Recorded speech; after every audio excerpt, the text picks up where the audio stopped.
Maybe we will get started. So I'm Mike Duffy, VP of Product and Innovation at Grasp. Been in travel tech for the last 20 plus years. Looking forward to this conversation here regarding the post business travel show discussion. We had three folks from Grasp participate in the inaugural New York show, and they're joining the webinar to talk, the trends and what was discussed at the show. In the interest of time, because there's a lot to go through, I'll do some the quick intros here. And so, joining for this webinar panel, Chris Wilson, our CEO, with 29 years of leadership roles in tech companies like Hazelcast and Oracle. Tina Quattlebaum, also joining, brings deep business travel expertise, both from the client and also from the provider side, leading travel operations from companies like Pfizer, HP, and BCD Travel. We're fortunate to have her leading strategic partnerships as VP of Customer Success. John Callahan, our VP of Sales, he's worked at TMCs, payment providers, and OBTs. John is a 38-year travel veteran, experience in all aspects of corporate travel. He's worked with travel managers in all regions of the world and dealt with a lot of the challenges that they experience in consolidating data. So thank you all for joining, and let's kick it off. Thinking of one of the themes that I've heard, throughout, from all of you as well as what I've read online at the show was the importance of data, whether it was for AI, automation, analytics, it's more or less what's powering tech. And Chris, I guess we'll kick it off first to you. How are travel buyers and TMCs rethinking, their data strategies to gain more control and visibility? Yeah, thanks, Mike, and thanks to everybody for joining and attending. If you were at the BTS show, I thought it was a great event. One of the best that I've been to in my time here at Grasp. The conversations were just really like good. But I don't know how else to describe it in terms of like the problems that folks were trying to solve and like the quality of the discussions and the depth of knowledge that the folks there in attendance brought was excellent. And consistently across the board in those discussions, the conversation centered around clean, aggregated quality of data, figuring out ways to aggregate it, normalize it, cleanse it from different data sources so that they could have better reporting and decision-making capabilities, leveraging, the data to negotiate better contracts with suppliers, but also, and probably most importantly, being able to report up the chain, knowing that they've got quality data, which in turn allows the travel group to, earn and retain that credibility with the CFO, as well as with procurement organizations inside their companies, because they can back up the data with, or back up their findings with data that is accurate. It's also the key to driving advanced analytics, and weaving in things like artificial intelligence. So everybody pretty much understands the need for this, but it's not easy, right? As we know, and this is what Grasp, companies like Grasp bring to the table is, we play a key role for aggregating and normalizing data across multi sources, and providing that insight, or providing that data so that insights can be found in the data and then used to improve the organization. So again, I think everybody's moving in that same correct direction, which is trying to get clean, quality, aggregated data. Mm-hmm. Mm-hmm. Um, and John, we hear a lot of data independence. What does that mean in practice, and does it matter now more than ever, or is it becoming less important? I think it does, Mike. You mentioned earlier I've been in the industry quite a period of time, and I mean I date back to handwritten tickets and satellite ticket printers and the like. So I've watched this evolution happen, and obviously this meeting is happening last week with the backdrop of the news from Amex GBT and Concur. So I think with that as a backdrop, there was a lot of talk from buyers at the conference about data independence and people concerned in some ways, to others who are enthusiastic and ready to embrace it, and everything in between. So um, we like to stress here at Grasp, we're Switzerland, we're neutral in this. Our services are designed to support the choices that you make for your vendors, whether it's HR vendors, payment and card providers, TMCs, et cetera, et cetera. There's so many sources of data in the travel industry, and it isn't our job to make the decision about which ones you choose. That's your job. And what we think of ourselves as is a neutral party in the middle that can assist you in driving your programs forward by providing clean, accurate data consolidated at a global level. So, do I think it's more important now than ever? Absolutely. Again, when I started, the data sources were a smaller number of sources, and one was really locked into the choices that were provided by your vendors. Well, today, with obviously the advent of the internet, it's the data sources that are out there are almost unlimited, and they continue to grow every single day. And with the addition of AI as part of the decision, I think it's only going to get bigger and bigger over the years. Yeah, and you mentioned there's only like a few data sources, and it'd be primarily going into sort of one output, often a reporting tool. And Tina, over the past few years, we see data has gone from not only being reporting tool, but it's been an engine behind a lot of the travel programs. What's driving that shift? Yeah, thanks, Mike, and hi, everybody. I think a few things have really converged. Obviously, automation is moving very, very fast, but I think we're being asked to do, more with less. Budgets are tighter. Traveler satisfaction is a demand. Travelers want to be taken care of, well-being. They have interest in sustainability, all of those things, and the technology and I think the innovation is accelerated at a pace that we've never seen, and I think there's a lot of pressure for real-time processing, quicker insights, intelligence, automating the predictable, trying to still keep that human um, exceptional experience. And really, most importantly, it's an expense that's being looked at, I think, more now as a strategic lever, instead of just an operational line item. Travel. And, travel is usually the second or third largest expense. And I think besides travelers wanting that better experience, budget owners, CFOs, et cetera, are wanting the power to have predictive strategies, better forecasting, better negotiations, and really reshape that entire, end-to-end ecosystem and how travel is done at companies. Right. Um, yeah, thank you, Tina, for that. And one of the other themes that which occurred many times over the years is consolidation in the industry, and that's going back, even like decades, really. But there seems to be quite a bit more recently, and that's very top of mind. What do you think, Tina, on the travel technology space and seeing a wave of consolidation? How is that reshaping the options available for both TMCs and for the corporate buyer? I think it's reshaping it a lot. The travel industry has been, slow to embrace change. Like John, I have a few years in it as well. And, it usually takes something kind of catastrophic to make a change, whether it's something like 9/11, the pandemic, et cetera. And I think as we come out of it, the pandemic and the post 5 years, there's customers are wanting flexibility.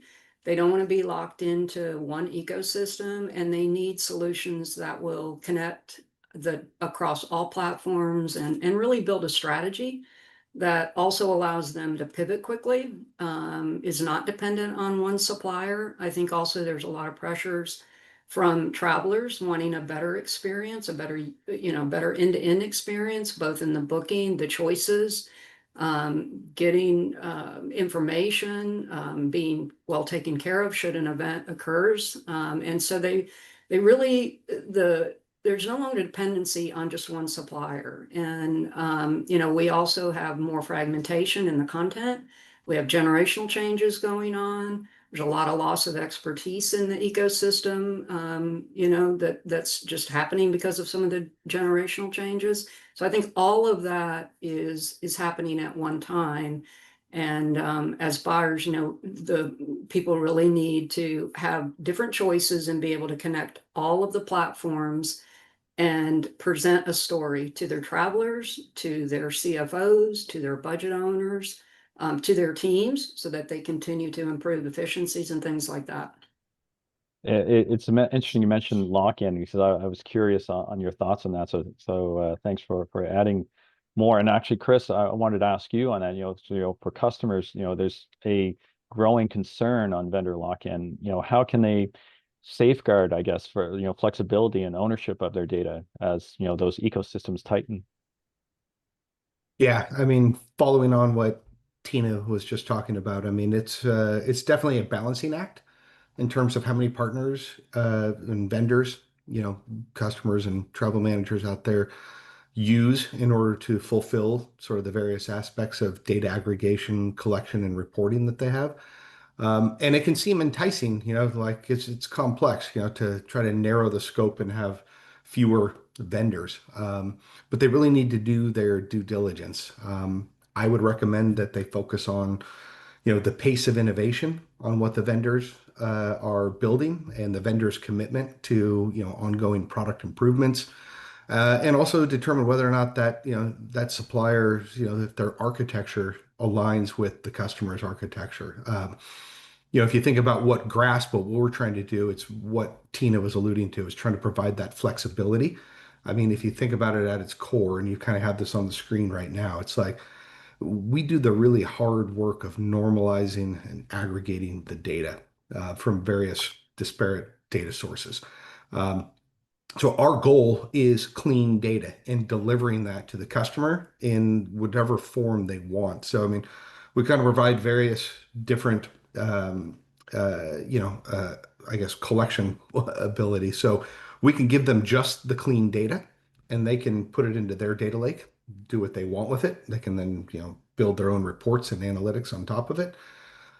But if they want, we can go a step further and we can also then provide the reporting capabilities so that every morning, the jobs, the batch jobs have been updated and the dashboards are updated and the reports are emailed out, or even one step further, which is provide the data via our analytics platform so that they can drill into the data, apply filters, perform what if analysis, and we're weaving artificial intelligence into that platform as well so that the analysis can just happen, ongoing in the background and people don't have to actually even push a button.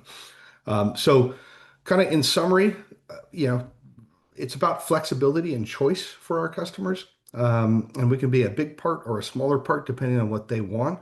And that's kind of how I would recommend people, evaluate, their suppliers and, whether or not they have that flexibility because if you don't want to get locked in, that's fine. You just need to really do your due diligence in terms of who you're partnering with and what sort of flexibility they do provide you. Yeah, yeah. Thanks for that. And John, I'd like to get your thoughts too. How does, Grasp's open and neutral approach help organizations, stay connected rather than constrained, when things are becoming consolidated? Sure.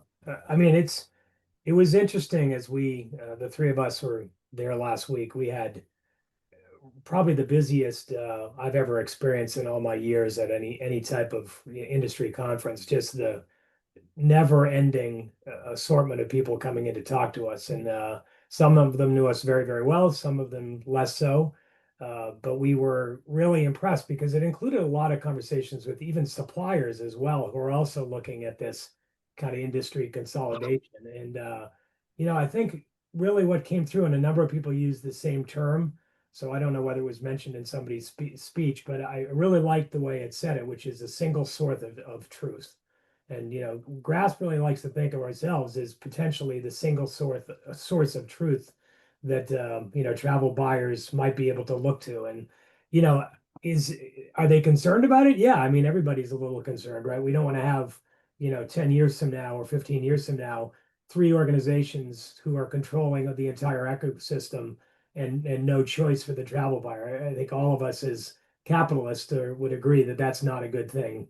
A healthy, thriving marketplace is a good thing. So people have choices, and what's good for one buyer is not necessarily good for the next buyer because of the different personality and goals of their different organizations. So we really do believe we can play a neutral role in bringing data together. And whether that's two sources of data that you're bringing together or 25 sources of data. And as Chris mentioned, rudimentary analysis, advanced analysis, or us feeding data into your data lake. We can go every direction that you want and provide you the flexibility I think most buyers would like to continue to receive from the industry. Great. Thanks for that. And switching gears to the third theme that I heard at the show, um, is around on the payment side. And so to John, what has become, payments has become, a major talking point.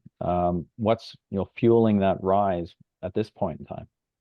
Well, it's interesting. I mean, that was really where I got the start in the industry was on the payment side. And so I've long, long history with that. And what's always been interesting as I move from largely domestic programs to managing global programs over the years and interacting with larger and larger clients is that everybody has that same underlying theme. They want that choice that I mentioned in my last answer.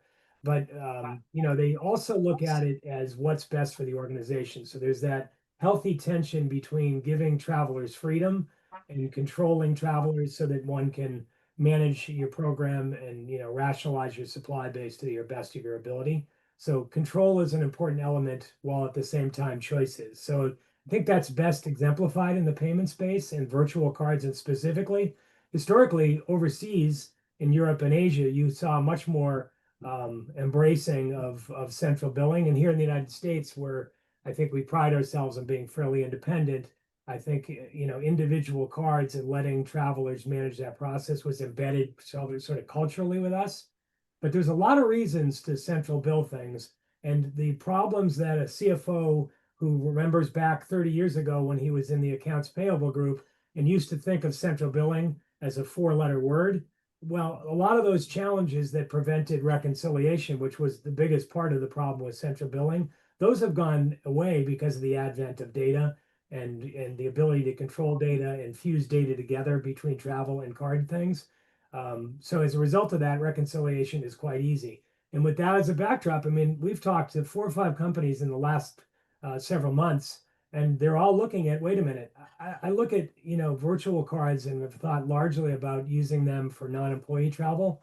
All those benefits that I derive from my managing the non-employee travel, why wouldn't I extend that to my employees as well and take certain expenses off of their individual cards and central bill them again? There's float management, Hmm. there's concern about fraud, all those type of problems and opportunities present themselves. So I think CFOs and leadership in the finance groups at organizations are really taking a hard look and rethinking about whether we're going to do individual or we're going to go a virtual card route. So time will tell where it goes, but it seems to be picking up steam. Okay. Okay. Good. Good. And to Chris, some recent news, that within Grasp, how is with the Mastercard relationship, how does that partnership, that expanding, what's possible in the space? Yeah, for those that didn't see the press release last week from MasterCard, they are launching what's called their Commercial Connect API. And it's really a framework, a platform for virtual cards. And Grasp, we were fortunate enough to be invited and participating in not only that launch, but we are set up and working on the MasterCard Commercial Connect API platform. So this is huge, not just for Grasp, but for anybody and any company out there that's looking to integrate virtual credit cards into their payment strategy. I think there's something like over 85 That's member right. banks that are on that platform with Mastercard. So the number of customers out there that can now benefit from things like Grasp Pay, has grown exponentially. And that all comes along with sort of the blessing, the security, and the scalability of that MasterCard platform. So it's definitely a solution and a platform that customers can trust. And so if you think about the controls that GrassPay has built in terms of, narrowing the scope of how payments can be spent for hotel and car and other travel related expenses. MasterCard has also built in what's called their clearing control capability. So it supports a range of use cases, but if you think about B2B travel, and travel and hospitality services have reportedly have the highest average chargeback value across all Mhm. industries.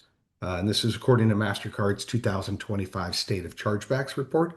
So being able to put controls in there for a travel manager and being able to narrow the scope and have finer tuned controls and being able to make sure that spend is being spent on approved travel related expenses and not somebody going and ordering DoorDash or going shopping for clothes.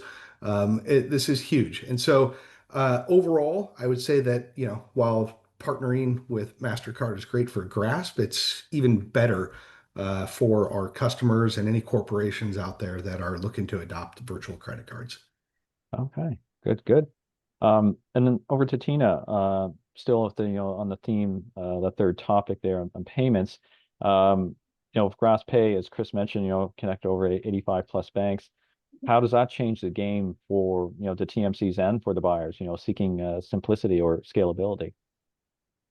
Yeah, I think it's a game changer, Mike. It creates a frictionless, more secure, data-rich environment, and it really removes one of the biggest barriers, which is always fragmentation. And I think instead of managing, multiple and separate workflows for each bank, each region, it provides a single unified connection point. And what that means is, faster deployments, implementations, less manual process, less manual work, and more consistent data. And I think for the TMC communities, it really provides the ability to serve global clients with less roadblocks, and for buyers, it brings some confidence in their payment strategy and the ability to scale their entire global program. So I think it's in the secure piece of it, it is huge. It really makes it a lot less complex and brings the ability to integrate those payments, especially virtual payments, into their programs globally.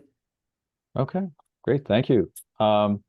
So that brings us to, the kind of wrapping up on our questions, but love to hear from the audience. Peter, if you could open it up for questions. I'm not sure if we'll see that in the Q&A or it's the chat area, but if you can do that, that'd be greatly appreciated. Yeah, definitely. To anyone in the audience, if you'd like to ask a question, there is a Q&A function here in Zoom, so please use that. We'd love to hear from you. We'll give it a few minutes there to see what pops in.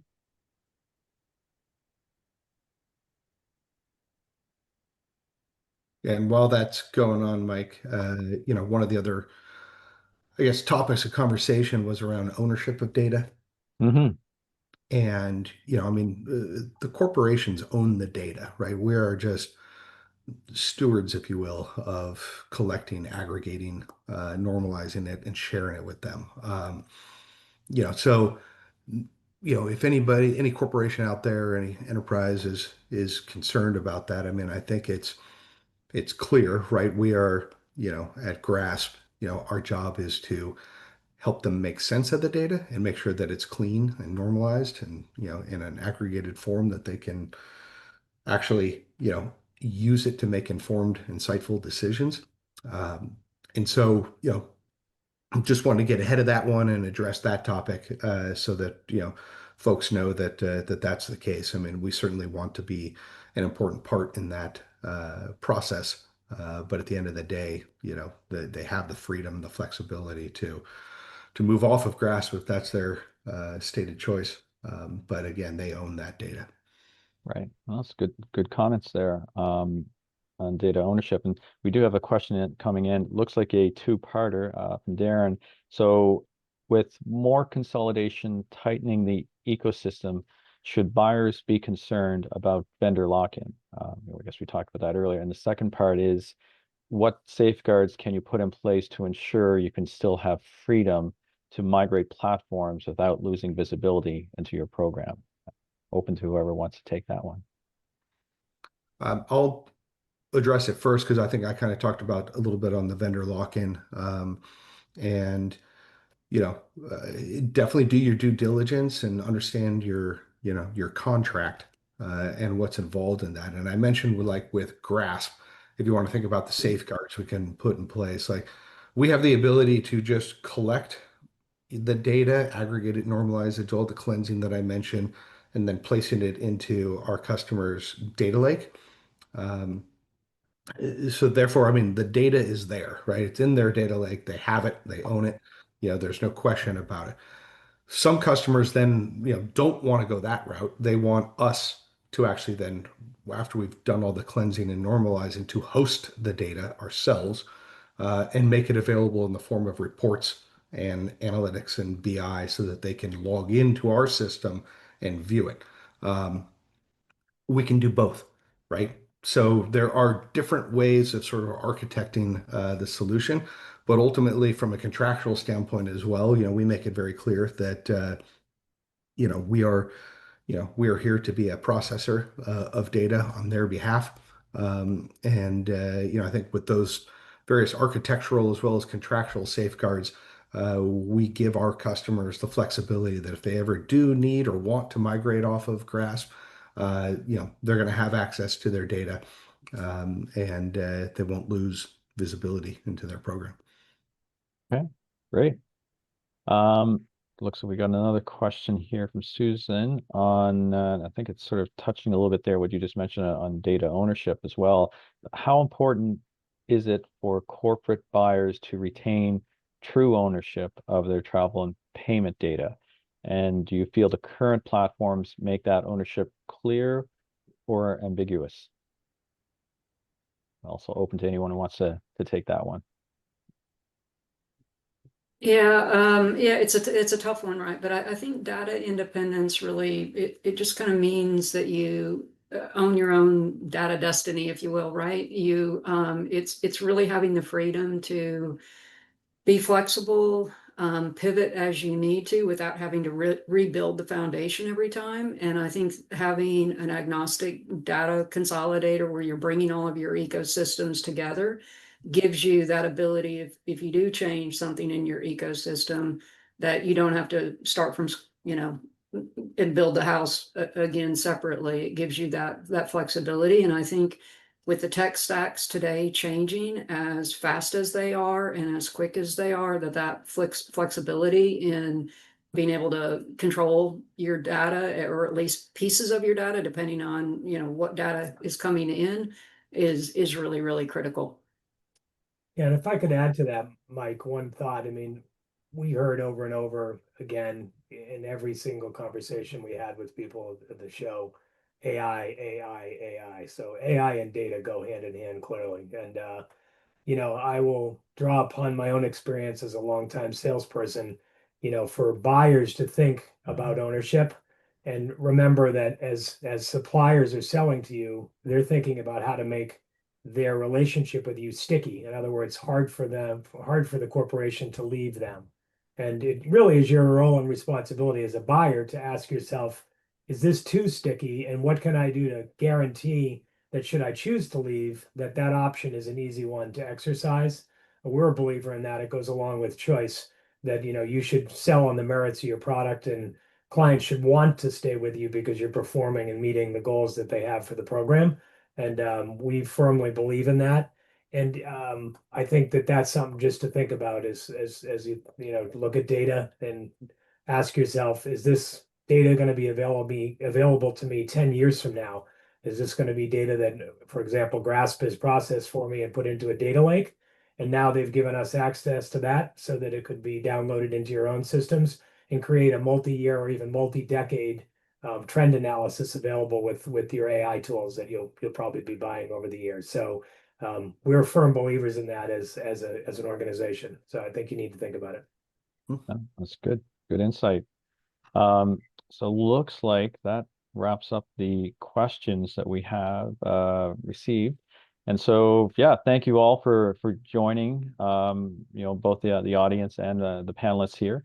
So appreciate the insights, and sounds like it was a wonderful show.